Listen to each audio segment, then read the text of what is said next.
ஆசைக்கு ஒரு நாய் வளர்க்கலாம். இப்படியா? இதுகள் தான் தின்னுபிட்டு அங்க எங்கேயாச்சும் அவ்வளவு இடம் கிடைக்கும், அங்கேயே படுக்க கூடாதா? இங்கேயே படுத்து செல்ல ஃபுல்லா உதுத்து விட்டு போயிருங்க. அது வளர்க்குறவளை சொரிய விடாம நான் கடந்து சொரியணுமா?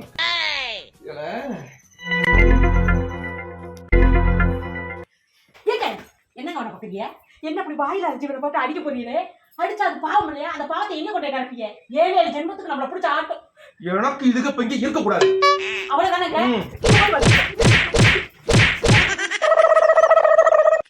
பாத்தீங்களா? போயிடுச்சு. இதுக்கு போய் வாயில அரைச்சி அடிக்க பாத்தீங்களே? பாவம் இல்ல. அம்முக்கு டும்முக்கு அம்மாள் டும்மாள்.